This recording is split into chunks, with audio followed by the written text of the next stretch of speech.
You're listening to the Fan2Fan Podcast, and on this episode, we're talking about John Carpenter's Prince of Darkness. Here we go.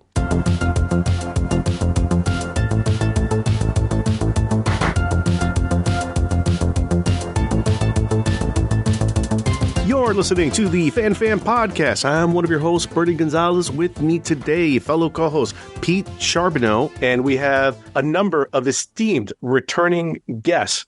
First up, we've got Michele Brittany, writer, editor, pop culture scholar, who with fellow returning guest Nick Diak, also a writer, editor, and pop culture scholar. Together they host the HP Lovecast podcast, dedicated to the works of Lovecraft. Also joining us, Josh Pruett, Emmy-winning TV writer, author who's worked on Mystery Science Theater, Phineas and Ferb, and Last Comics on Earth. And we're still talking more Carpenter, because I think you'd agree, could we ever talk too much Carpenter? No. The answer is no. That's right. Thank you, Michele, Nick, Josh, for coming back on as we talk more John Carpenter. And specifically, we are talking about 1987's Prince of Darkness. There is a life form growing out of prebiotic fluid. It is not winding down into disorder.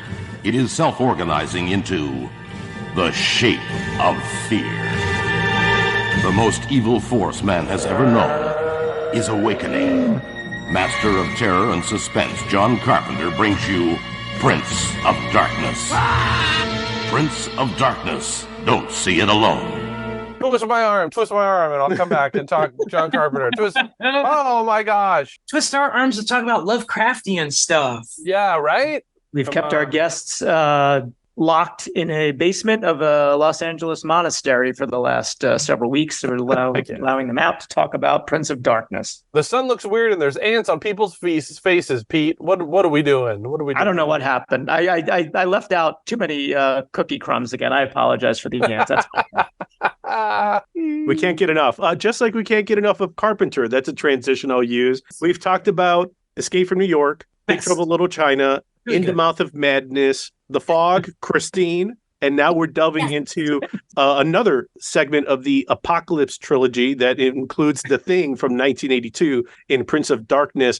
Unlike Christine, which was, as Josh put it, maybe a lesser known, Josh's words, Mr. Carpenter, Josh's words, a lesser known Carpenter movie. Prince of Darkness, I think, is in maybe that other segment. If the Mount Rushmore certainly includes Halloween, I don't know that Prince of Darkness is up there. Generally speaking, fandom refers to this as a piece of the Apocalypse trilogy. The Thing, Prince of Darkness, and In the Mouth of Madness. It's kind of an unofficial or loose grouping of three of Carpenter's movies that are kind of thematically connected. This is a weird duck. I particularly love this movie. It was the last Carpenter that I probably ever saw because I had no idea what it was, and it was actually difficult for me to track down. Like working at Blockbuster at the time, and I think I saw Escape from New York the first time because some dumbass had returned the widescreen version thinking that it was broken. There's something wrong with my VHS. And so I got to see it in the right aspect ratio as a teen. And then it was like, well, what's this one? And I've since done research and found out all kinds of lovely tidbits that I want to share this evening about it. But it is a funky movie, and at times more music video even than movie. A fascinating, almost experimental at times horror film. But yeah, I don't think I could say enough about this one. I dig it. You're on the right podcast, Josh. And speaking of Nick and Michele, who have their own podcast, again, HP Lovecast Podcast, they devoted an episode to this movie. The two of you felt maybe was Lovecraft adjacent enough to discuss on the show. Yeah, we can rewind a little bit on that one, why we wound up watching Prince of Darkness. So this is our second time watching it for this podcast. The first time we watched it was almost exactly a year ago for our podcast. I hadn't seen it before. I don't think Michelle's seen it before. And it wasn't like with Christine where I actively avoided Christine until now and regretted avoiding it because it was pretty good. Like Josh was saying, I think Prince of Darkness was OOP for the longest time.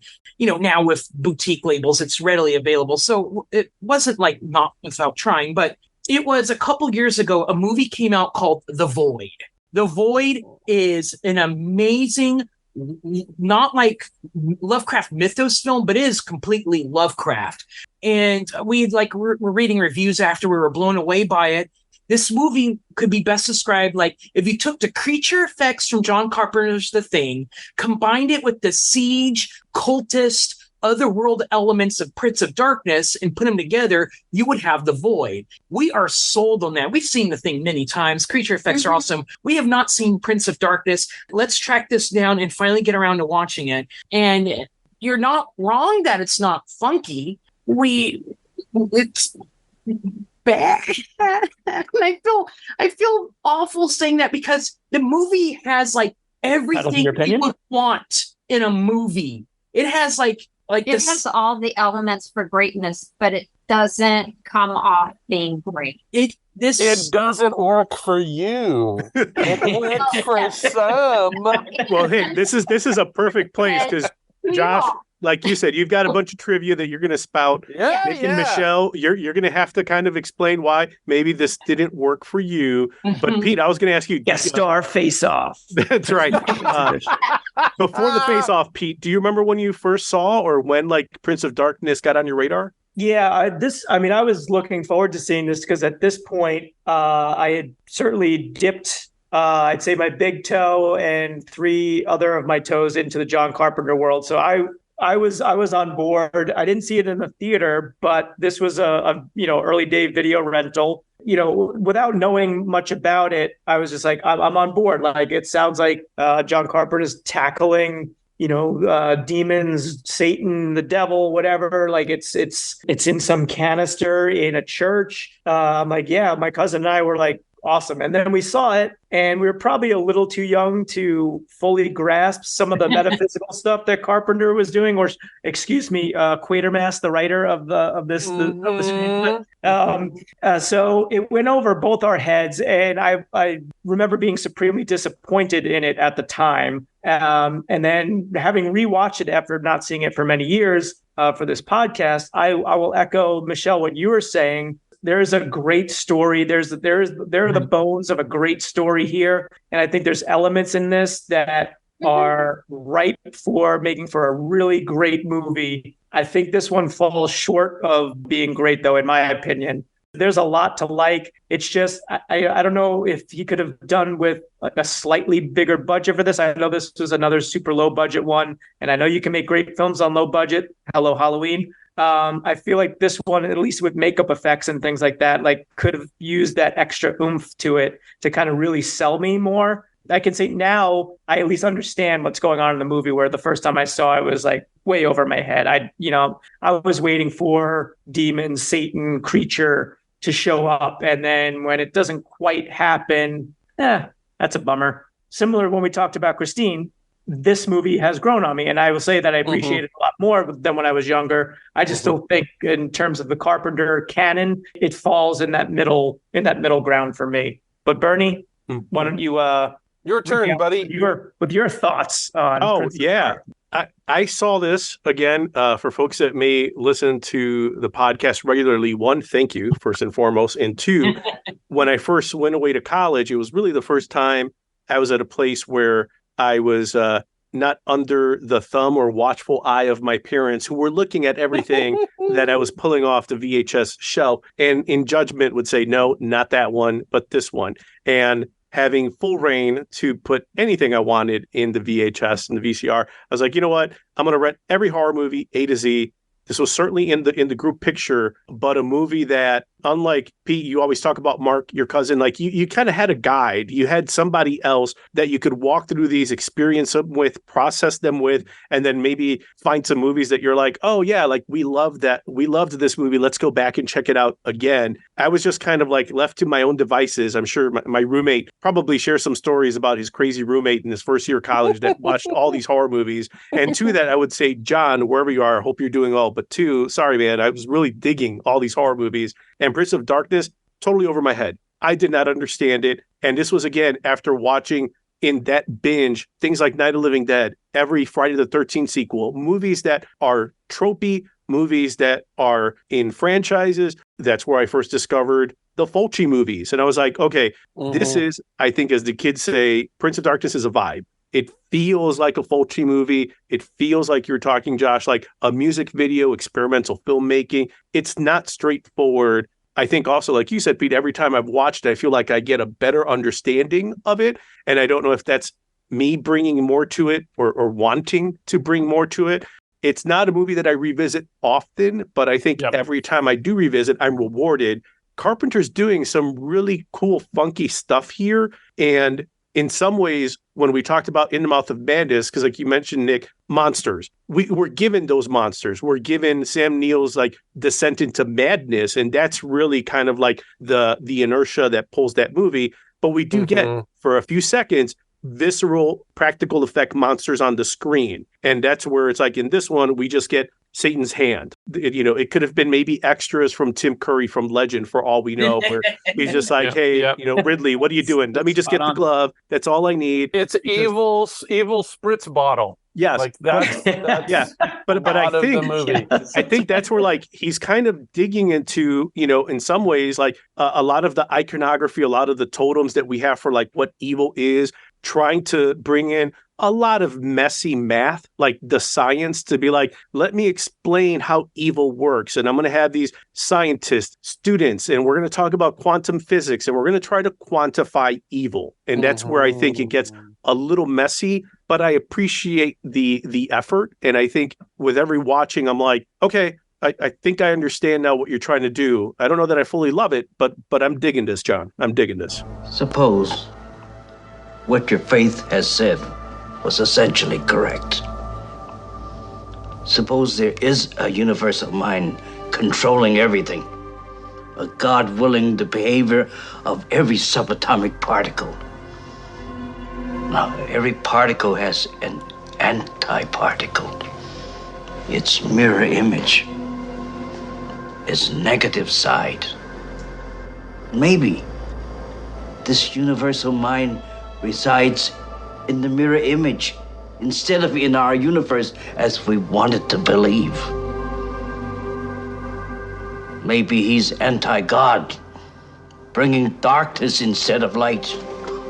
Why weren't we told the truth? Without the technology to confirm, it would have been another legend. But he was our prisoner, not yours. We had a responsibility to warn the rest of the world. Only the corrupt are listened to now. They tell us what we want to hear. We believe it to be divine light. Just got colder in here. Suddenly, it's as if something moved through the room. Okay, I would love to share some context. Bern, do you want to do the timing context first before I do that? I'm happy to do it because you know me, I love my context. And 1987, a year that many storied movies that are part of our childhood were released in 1987, including Lost Boys, Princess Bride. Nick, you were talking about The Void, has a few Hellraiser sprinkles in there, which came out in 1987. RoboCop, Predator, Monster Squad, Nightmare on Elm Street 3, The Dream Warriors, Evil Dead 2, Full Metal Jacket, Spaceballs, Untouchables, Dirty Dancing, Planes, Trains, Automobiles, Fatal Attraction, Running Man. I don't want to scroll down anymore because this just shows you that was a pretty cool year in cinema. So like a lot of Carpenter fare, it kind of makes sense. Like when we talked about Christine, when you're going against Jedi in 83, you're going against this in 87. It's going to take a few years and a boutique label like Scream Factory to re-release your movie for someone to get this, watch it, appreciate it, and really enjoy it. Yeah, and I think there's a couple of reasons why this thing is kind of esoteric as it is. And some of it has to do with the lineage. One of the important timing and context pieces is that he's coming off of the heartbreak of Big Trouble. So Big Trouble was the second opportunity to go with a big budget, a studio picture, and it doesn't land. It's one of my favorite movies of all time, co-written by the director of Buckaroo Banzai. There's DNA in that movie that's so special and so significant to folks like us who love strange movies. But, he gets his heart broken again. So, this is the rebound. So this is part of a 2-picture deal. We get They Live right after this. which, again, for a 1-2 punch, I think probably two of Carpenter's more personal movies, I would argue. Some really interesting kind of notes to this thing. And one of the first ones is, as Pete pointed out, the pseudonym that he adopts for this, instead of written by John Carpenter, it's written by Martin Quatermass. It's a love letter to a certain kind of movie, TV show, genre work done by a writer named Nigel Neal. Sometime in the near future, they will come. Cities will burn. Mankind will panic. Our world will tremble. See it before it's too late. Nigel Neal created essentially the character Martin Quatermass in the 50s and 60s. It was part of British television science fiction series. I think the British Rocket Group was the fictional group that Martin Quatermass was a part of. Unintentionally influential to Doctor Who, Neal has for years been very resentful about that. Essentially, he wrote a number of stories that then were remade as the Quatermass experiment and others, where the idea is that mysticism is disproved as being alien/scientific. Essentially, it's Carpenter going, this is all the stuff I watched when I was a kid. I love this stuff. I love this stuff so much. In fact, I hired this writer to write the first draft of Halloween 3. And so much of what we understand Halloween 3 comes from the pseudoscience/mysticism of that first draft by Nigel Neal, who was so upset with how Carpenter and Tom Lee Wallace were dealing with his script. He got lawyers involved to get his name removed from the script. So years later, Carpenter would go back to that well, and that's how we got Prince of Darkness. So this idea of doing a movie where you're dealing with science and religion and where they overlap, it came from Carpenter reading about antimatter.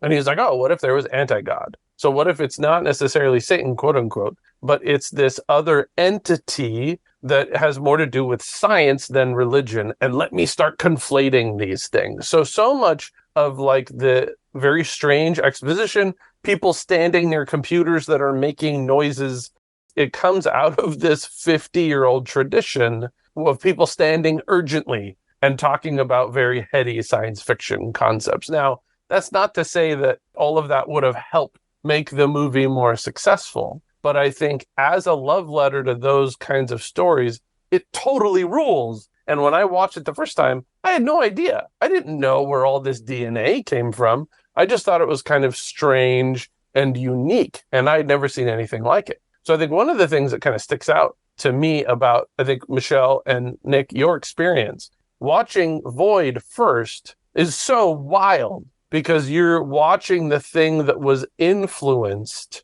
by this thing. And by the same token, for any of us who are trying to figure out how Prince of Darkness works, but we would never have seen the Quatermass experiment, in some ways, it's like we were all missing a piece of the puzzle. And granted, I think anything needs to function under its own merit, right? In order to be successful, in order to connect, you shouldn't have to understand the context or the origin story for this stuff. In this case, what I've discovered over time is that it utterly enriches everything that I have found to love about this movie, because it's about how small we are in the universe. It's about how we don't understand things, and it's a deliberate choice that he's making. So much of the ambiguity in this thing is intentional, as opposed to something that doesn't make sense and is half-baked. So I think one of the things that I keep coming back to, why I love this movie, and I think, Bernie, you said it best, is that this movie is a vibe. This movie is more of a vibe than a movie. And I think that's actually its superpower. Like, because if you think about like the first opening sequence, it's 12-minute opening credit sequence where the music does not stop. And the finale is one of my favorite Carpenter finales, hands down. Everything is terrible all at once. And we're intercutting between all of these stories, and it's so moody, and the music is pumping. The world is literally ending in front of our eyes. I feel like this thing it's a super special little baby in the Carpenter family. You know, it's the one maybe sitting in its corner by itself and nobody talks to at the birthday party. But good gracious, it's a treasure trove of stuff. Josh, you'll appreciate this. This has nothing to do with Prince of Darkness, but you know, when Michele and I first started dating, You're like, hey, we're dating, getting to know each other. Regardless, I was loaning her. That sounds really romantic, Nick. Please keep going. I love that. We're dating. We're not. So romantic. So romantic. Like I loaned her some of my synth pop music. Oh, love it. So she loaned me a movie I hadn't seen before. The first movie that she loaned me was a British import, so it was like PAL DVD of Quartermass Experiment. I've got a message for you, and you're not going to like it. Look at his chest. The esoteric stuff, we're 100% on board with. Sure. The insignificance in the universe, that's so Lovecraftian and everything. The actual plot, the actual content, the actual what it's going for, 100% on board. I think the two crimes that the movie does is, one, the character development. You have a smash load of characters. And like, if this was a slasher film, this would be fine because, a movie, like a slasher film with a lot of characters, you don't need to develop them. They're just there to be cannon fodder. Right. This was not that film. These are all scientists. They all have something that they're trying to individually contribute to the greater plot. There's linguists, biologists, theorists. Yeah, all these folks are all integral to what the central plot should be, which is, what's this canister? What is it all? But you don't care about any of them. None of them are fleshed out, and they're all unlikable. This movie is, no one vibes with each other. Even the couple that gets together after a day, there's no chemistry. They don't have any chemistry. There's a goal right there, but no one is truly unified to get this goal together. This is the type of movie where you get all the scientists in the room, you say, all right, the world's about to end. You all got a plot. This is what's going on. This is what the stakes are. And none of that happens. Those are the people that are supposed to be carrying this film. And because that's they should be in the know. And they don't know either. So that's flaw number one. And flaw number two, the 12-minute opening is kind of indicative of this is a movie with stakes. There is the freaking Prince of Darkness in this tube that's been hidden away for 2,000 years. It is about to pop out. Who knows what's going to happen? This is world-ending stuff here. But the movie operates as a slow burn film. And that is the wrong mood to go. It's atmospheric, which is good, but it's too slow burny with the type of stakes going on. It's an inappropriate use of slow burn with characters that should be better than what they are. At least that's from me. And Michelle? I would agree with a lot of that. I did feel like there was probably too many characters. What if these dreams, premonitions, omens, what if they're really visual messages sent by other human beings? Photographs, video signals. From where? The future. Anything traveling faster than the speed of light would appear to be going backward in time. A future scientist calculates the exact spot that the Earth occupied in space in the past, given trajectory and speed. He then beams a tachyon signal at that spot, transmitting video information backwards through time. For us to receive as electrical impulses, neural stimulus. For what purpose? Could be a warning to show us what's going to happen. A sort of remote camera view of the future so that we can change it. I think also the idea of dreams being interconnected and we're all dreaming the same dream, I think that could have really been explored more. And I think that was part of the most unsettling aspect of the film. And this is where I think it comes down to the slow burn. Maybe that's intentional, that we're supposed to focus in on the larger concepts. But those are things that we as moviegoers, that's kind of our hook to kind of get in. And we don't get a lot of that. And this is where I think there was great potential. But lean into those shared dream sequences, lean into that clash between religion and science and how they come together. This is a 2,000 or more old sect that the Vatican hasn't known about. That is the really interesting stuff. Bring more of that out. I think all of the homeless people that are around the church is also another very freakish and very tense and scary thing that's going on. And I think her name's Kelly, the one that ends up being the vessel for, Satan's spawn, whatever. She makes an interesting comment about, she's studying psychology and schizophrenics don't really act this way. Lean into some of that science, really bring that in. So that way we've got a real buy-in that these are, that you have competent people who understand their science.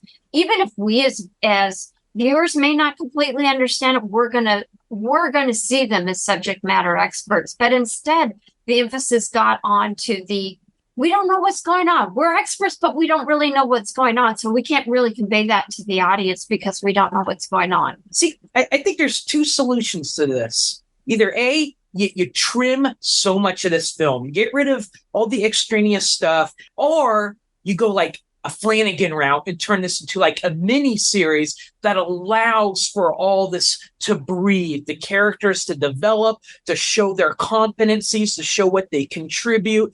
Point, counterpoint. Okay. One, what isn't the phrase something like when people show you who they are, believe them? Uh-huh. I think John Carpenter has been telling us from day one that he is McCready. He is the loner. He is the one alone in the outpost, not hanging out with everyone. So I don't think he's that concerned with really showing a lot of character depth.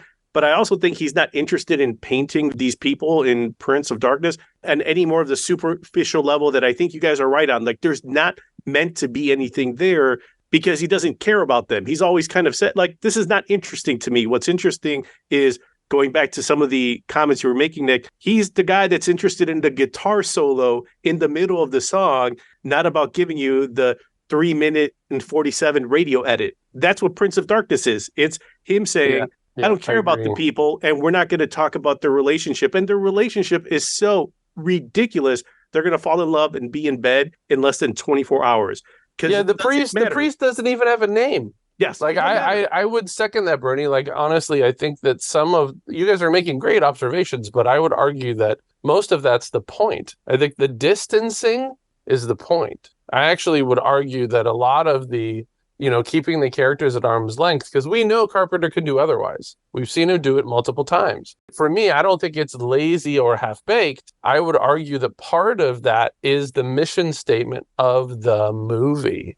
There is also something really telling to me that we've already said way more stuff about unpacking this movie than we did about on our last episode for Christine. Like, there's already so much more to engage, question, criticize, unpack. And for me, that's part of why this movie is so awesome, is that it's so packed with ideas, decisions we agree and don't agree with. But for me, that makes it better, more interesting, fascinating piece in his oeuvre. I had not thought about what Josh, what you and Bernie talk about this being like the guitar solo, and I totally get it. My only argument to that would be, and this is just purely from a John Carpenter standpoint, is that I feel like he can't have it both ways then, because, he gets very salty about people not getting his movies at the time that they're released. That's very true. And I think a lot of them have come into their prominence in the years since. But for something like this, if you're not going to develop the characters in that way, you can't really complain when people that go and want to see some character development so that they're engaged with the story that you're telling, then don't get it. Like, you're kind of yanking the rug out from under them. And so you can't really complain about that if people aren't like on board with it. So that's my only point to that. I will say I loved the beginning of this. I thought the interspersing of the credits with, what seemingly is different things happening with the priest dying. It's like an overture. Like, it's wild. Well, and yeah. when you have his propelling score over the top of that, like, it is like propelling you forward. And I'm already like, okay, I just bought my ticket. I'm on the ride. Like, here we go. And so like it keeps cutting back to different things and you're not getting a whole lot of information, but it's like, all right, where are we going? Where are we going? And then I can argue that when you get to that first destination point, when they all converge at the church, then you can say your mileage might vary as to where all that propulsion delivers you to. But man, I watching it again, like I'm on board. This is great. I'm ready to revisit this. And then again, for me, love the bones of the story. Love where a lot of it was going. Some of the stuff fell flat. What did not fall flat for me, and please tell me you guys are on board for this, Jameson Parker's mustache. Oh my goodness gracious. I could not take my eyes off of this man's mustache. I wanted, like, as far as I was concerned, like the mustache was doing like, magic card tricks. I want to see this mustache in a series where it plays not only the private detective, but also the attorney general and solves crimes and puts people behind bars. Give me that. It was a sugar broom and a woolly caterpillar like had a baby, and it was on his. That's amazing. Great. One thing I want to build on after the mustache spinoff, which I'm also in support of. But I think one of the points, Michelle and Nick, that you both made about the overall number of characters, I think even looking at it from a creative standpoint, it's like one of the things that like I've run into even in my career. Hey, if you've got so many characters, that means that's real estate that you've got to share. Everyone ends up kind of a little thinner on the vine. And so I think definitely there were opportunities here where you could have combined some of these characters, because I think one of the things that does stand out to me is that what little we get, I actually dig. Peter Jason doing the like singing thing, the like just trombone. Little character stuff is really fun. Dennis Dunn is kind of the horny scientist guy. I think he's so funny because Dennis is so likable. And then we also get Victor Wong from Big Trouble in Little China, and we got him interacting. This is near the end of Donald Pleasant's career. And we got these great old guys just saying like weird, wild stuff to each other in a low lit room. It's peppered with all of these little things. I think one of the things that still stood out to me is Lisa Blount as Catherine. She gets so creepy later. She starts out very young and innocent, and she has clearly, there's some stuff she's trying to unpack. But it is weird that we don't even know her name. And again, it's like that's part of why I would make the argument that some of that's not the point. It does make it harder to connect to the movie. There is an 8-episode Michael Flanagan producer-directed version of this where we see everything that happened in the movie extrapolated over maybe all 8 episodes, but in each episode we see a flashback to each character and maybe their relationship with religion or science, and we see that maybe Lisa grew up heavily influenced by the church and religion, and maybe that's what makes her a vulnerable vessel. Like there's another version of that, Nick, that I think your read is 100% right. There is more character depth. I get what you're saying, Bernie, but I don't 100% buy into it because I do think Carpenter can do great characters. The thing about The Thing is all the characters in it, you have to build in order for them to have the mistrust and who's really the alien and stuff like that. And then he also has singular character studies like Snake Plissken. So I think Carpenter can do it. I think he just didn't bring, for whatever reason, that to this movie. But that's why I think you're making my argument for me. We have seen him do it, and he'll do it again. And for him to not do it this time makes me go, why would he not do it? It's like we know he's capable. We know what kinds of archetypal characters he's attracted to. We know that the very next thing that he writes and directs has a very strong set of characters at the center. In They Live, we get all kinds of archetypal characters who stand out, who we're drawn to, who we connect to. That's why I keep coming back to this notion. And that's why I think you guys are right. On the one hand, if there are fewer of them, all of those wonderful character quirks, some of this stuff I think would resonate and would land and connect much more with the viewer. And the fact that he doesn't do it, I think that's what's so fascinating to me, is that it's clearly a choice. So I think the answer may be in what you said right at the beginning. He's coming off of a heartbreak that Big Little China didn't do better. I think, couldn't this be a big F you to everybody? Well, F you then. I'm going to do a movie and nobody's going to get it. I'm going to do what I want. I'm going to do what I want. I think that's a really fair argument to make. And I almost think that it's a cleansing of getting through his way of processing. He got the heartbreak. Now he's cleansing, and then he goes off and he makes They Live, which is, I would say, probably in everybody's top 5. Side note, everyone says Apocalypse Trilogy. It really should be Apocalypse Quadrilogy, because I think I've made this argument before, They Live should be part of that. I mean, come on. It's a world that's been taken over by aliens. And you could add Escape to that too. And then I guess Escape from LA. So Apocalypse Quintilogy. I think the thing that I guess is why people come back to it is that the world literally ends in those 3 movies. In The Thing, if we know the odds are it's going to get away, and we know that's it. And in this one, she comes back. I mean, this is one of my favorite things. Like I'm a huge found footage fan. So the idea that this has like seeds of found footage is just so fantastic. This is not a dream. Not a dream. We are using your right telephone system as a receiver. We are unable to transmit through conscious neural interference. You are receiving this broadcast as a dream. We are transmitting from the year 1999. You are receiving this broadcast in order to alter. Other movies have actually referenced that moment, that video cassette footage of The Thing coming out of the church. There's a lot of industrial bands and synthwave bands that sample the dialogue. They sample that, yeah.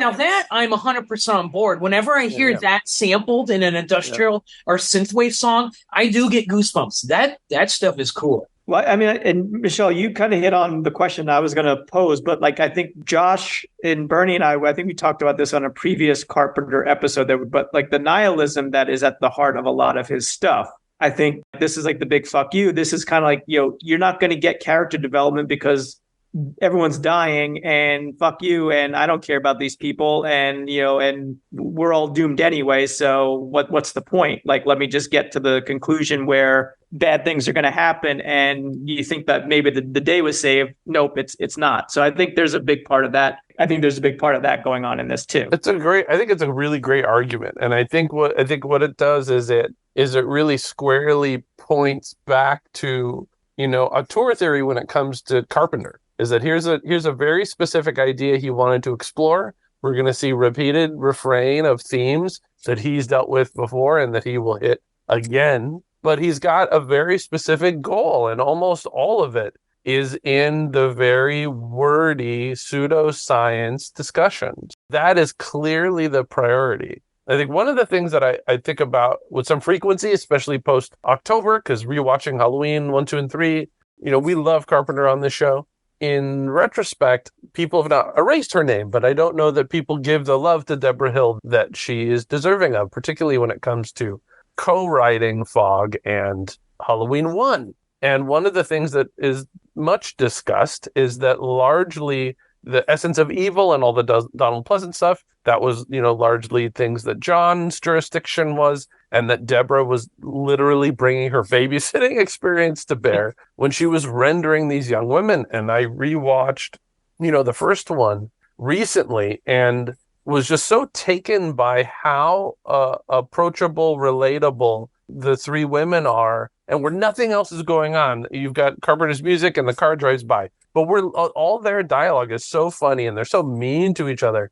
And so we're so engaged. And I think one of the things that's interesting about looking at the rest of the stuff that Carpenter writes, either on his own or with somebody else, the priorities tend to not be that. And I think a lot of the strength of that first movie is the magic that Deborah brought to that. So when you combine those things, it's the best sandwich ever, right? You've got all these different elements and flavors. And I think when you're looking at things like They Live and Prince of Darkness, or you're even looking at like Ghosts of Mars, you're seeing this other unfettered part of Carpenter and the things that he prioritizes.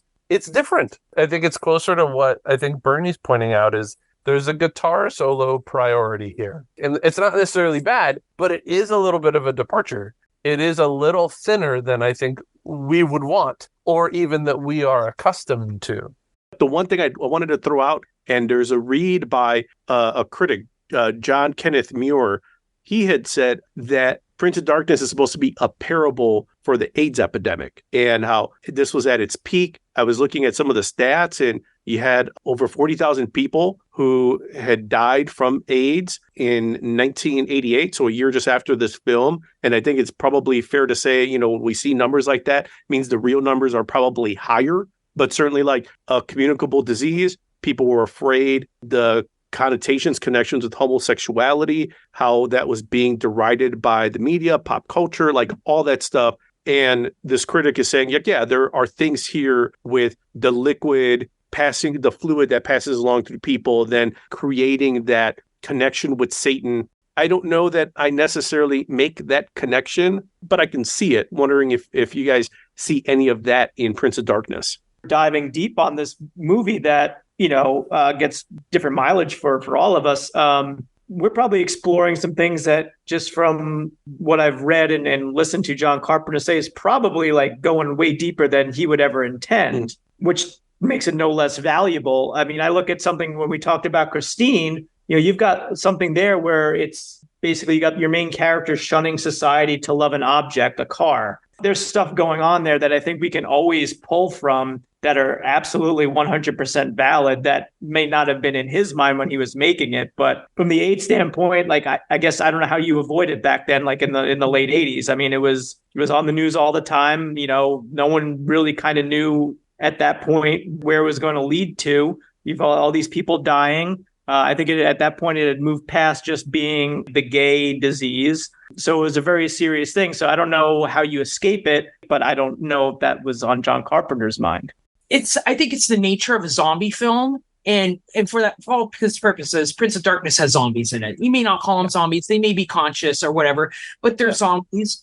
And one of the inherent nature of not magical zombies. So I'm going to sidestep the White Zombie / the Fulci films. Teleporting zombies. But with Contagion zombies, they're kind of blank slate monsters that you can project a lot of stuff on. So if you want a zombie to be synonymous for societal breakdown or AIDS or COVID or whatever, the zombie is like kind of the perfect monster to do that. So that's why I say I don't agree nor disagree. It's just that's the inherent nature of a zombie, and Prince of Darkness has zombies. So you can project a scare, a fear, a whatever's going on. And since 80s AIDS and all that stuff, I see that as valid just because it's a zombie film. And you can double down on that by casting Alice Cooper. But but I think there's also like the underlying eroticism of evil that is a horror movie's trope.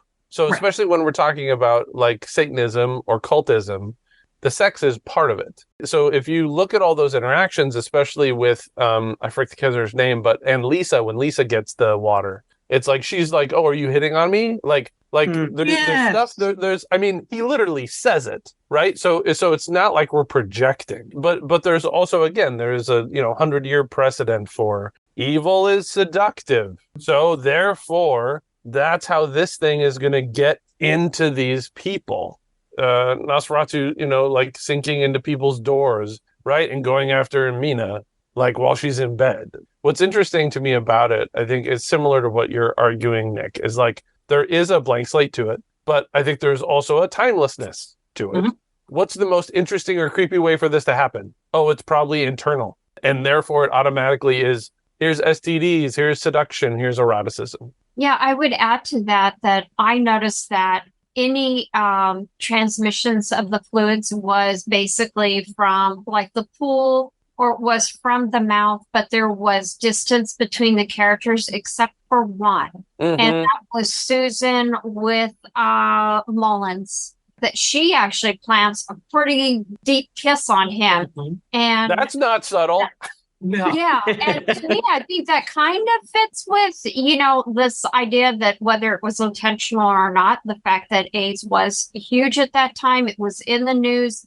Because it was considered a disease amongst the homosexual community. There was no voice, which kind of lends to not giving a whole lot of voice to the characters and having confusion, because there was confusion overload on how to contain this. not understanding how it was transmitted, and then realizing that through one transmission, but as he says, then it expanded to blood transfusions. I mean, there was a real scare, just a little bit backstory for me that my grandmother might have had it. But it actually was hepatitis C. But there was real scare during that time about how it was being transmitted. In the most sacred place, in the darkest of night, the most evil force man has ever known is awakening. I've got a message for you. From John Carpenter. No one out there can help us. Director of Halloween, comes Prince of Darkness. He is here. Prince of Darkness, rated R, now playing at theaters everywhere. Small budget, $3 million, didn't do great in the box office, only did $14 million, but movie looks great. I will say that. Cinematography by Gary Kibbe, who went on to, as Carpenter is ought to do, keep everything in the family because he works on him on They Live, In the Mouth of Madness, Village of the Damned. I think he was Cundy's camera operator or there we go. Focus puller or both. So Gary had been around for some time. One thing that I really appreciated with this was the establishing shots of the church, where it was kind of like a pretty wide, mid to wide shot of it. Like, I think in many cases, they could have just gone in tight on just the church and kind of giving you the atmosphere there. And I think there's one shot where it's kind of a Dutch angle where like the moon is like silhouetting the cross on it. But other than that, like what I thought was great is that it shows you the surrounding neighborhood, which is kind of downtrodden and it's also very urban. And I thought it was a really interesting juxtaposition because it's like, well, this is in the middle of a city. And again, that lends a certain air to it. Like this isn't like out in the countryside of England or something like that. Like this is in American City, pretty not well off area of it, but like, and you've got like this canister in the basement after all these thousands. I just thought that was an interesting choice from a camera perspective, and I appreciated that they went wide on that to kind of give you the neighborhood of what was going on there, as opposed to just like, right, here's the church again, and isn't it creepy and spooky? It's like it was almost like very nondescript because it was so run down, and it was just like there amongst the urban blight. Well, and those compositions give it a scale. I mean, that's one of the things that I love about this is that it still has those Carpenter hallmarks. Like as strange a movie it is, it's like, he's like using every like inch of that screen. Now that has an in-story component because they're in the middle of the city. Those wide shots show the characters are isolated, even though unlike if you're in a cabin in the woods where help is super far away, help is seriously right there. They could in theory grab it, but they can't. But Bernie, I did want to go off what you're saying that even though Camp HP Lovecast over here is not the biggest fans of Prince of Darkness, it's not an interesting film. It is definitely an interesting film. And taking that music video approach that, the sound, not just the soundtrack, but the sound in this sound design is top notch. The way vocals are distorted, like when the guy is in the parking lot covered in bugs and he's got this bubbly voice. Man, it's or the transmission is garbled. The sound effects coupled with the John Carpenter soundscape, both thumbs up. Question before we wrap up here for Nick and Michelle. Has Josh swayed you in any way more towards the I'm kind of liking more? No, we're seeing a shake of the head. No, just because at this point, Nick, Michelle, between your episode and this episode, you have now talked longer about Prince of Darkness than is the running time of the film. Just had to throw that out there. Hey, Bernie. Mission accomplished. I'm not doing the math, but I'm just saying it adds up. And Pete, I think I totally did convince them. That's the third podcast, and we're going to talk about it the third time. One of a funky thing that I noticed the other day, because I was rewatching it on VHS, I found it at like the swap meet like earlier this year on VHS, and like this particular, it's like a 1987 MCA home video edition. I invested in a TV VCR, so I just had it on while I was working, and it got all the way through the credits, and I love the music, it's a vibe, love it. I have the soundtrack and on record, but randomly credits end, goes to black, and there's a trailer for Halloween 2, and it like surprised the hell out of me. I was like, oh, it's gonna stop, and I'll rewind it, everything's gonna be great. So it goes into this trailer for Halloween 2. The trailer for Halloween 2 has the original voice actor for the neighbor who's talking to Donald Pleasance, who says, "Oh, I've been trick-or-treated to death tonight," instead of Tommy Lee Wallace, who does the ADR in the finished film. Yes. And it's one of my favorite moments in the entire movie. But in this trailer, it's whoever that poor schmuck out of focus actor is, but it's only in the trailer. So for those of you who are really into esoterica, the MCA home video 1987 edition, and I looked it up just to make sure, and there's 3 versions of this video cassette, and no one can explain it. It just says, yes, there's a trailer for Halloween 2 at the end of this movie. That's like Halloween 2 had been out on video like 6 years at this point. Anyway, so bizarre. I love welcome, listeners. You're welcome. This is the amount of free value that we provide on this show. You're not getting this anywhere else. Not getting this anyplace else.